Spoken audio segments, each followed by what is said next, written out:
मृत्यु के बाद क्या होता है? ये एक ऐसा सवाल है जो हर इंसान ने कभी न कभी जरूर सोचा है। क्या ये अंत है या एक नई शुरुआत? आज हम जानेंगे कि विज्ञान, धर्म और पुरानी मान्यताएं हमें मृत्यु के बाद की स्थिति के बारे में क्या बताती हैं। विज्ञान के अनुसार मृत्यु तब होती है जब दिल धड़कना बंद कर देता है, दिमाग काम करना बंद कर देता है और शरीर धीरे धीरे शांत हो जाता है। लेकिन कुछ चौंकाने वाली बातें सामने आई हैं। कुछ शोधों में पाया गया है कि मृत्यु के कुछ मिनटों बाद तक भी दिमाग में गतिविधि बनी रहती है।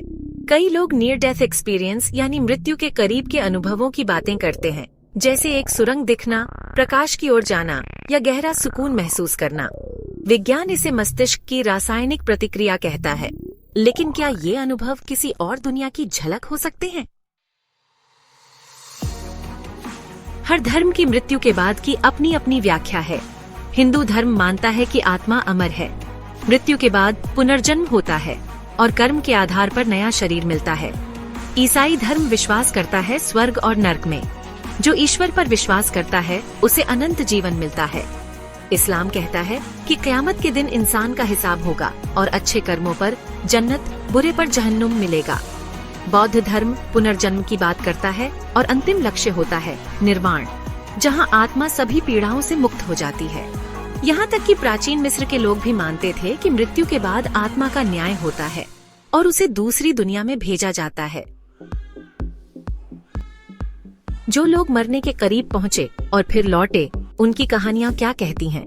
कुछ लोग कहते हैं उन्होंने अपने शरीर को ऊपर से देखा, कुछ ने मृत परिजनों से बात की और कुछ ने एक अजीब असीम प्रकाश में प्रवेश किया, जहां उन्हें गहरी शांति महसूस हुई।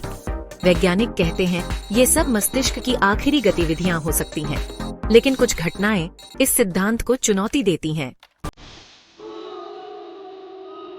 श्रीलंका में एक छोटे से गांव में रहने वाला लड़का विजय कुमार 3 साल की उम्र से ही कहता था कि वह डम्बुला नाम के शहर में एक और जीवन जी चुका है। उसने अपने पुराने परिवार का नाम, गांव और यहाँ तक कि घर का पता भी बताया।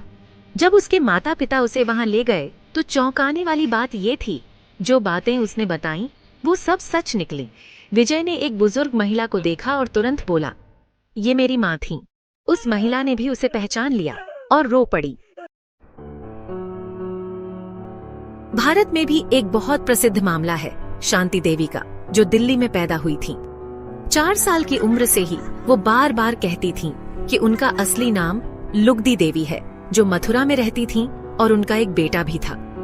उनके परिवार को पहले तो ये सब कल्पना लगी, लेकिन जब बात फैलनी शुरू हुई, एक जांच कमेटी बनाई गई जिसमें खुद महात्मा गांधी की रुचि थी।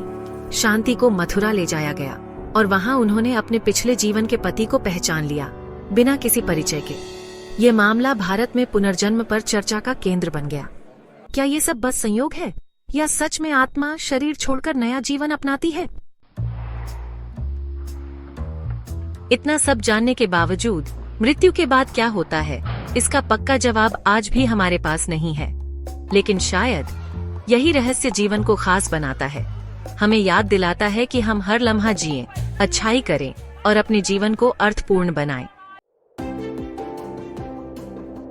तो आपके हिसाब से मृत्यु के बाद क्या होता है? अपनी राय हमें कमेंट में जरूर बताएं। अगर आपको ये वीडियो दिलचस्प लगा हो तो लाइक करें, शेयर करें और ऐसे ही और रहस्यों के लिए चैनल को सब्सक्राइब करना ना भूलें।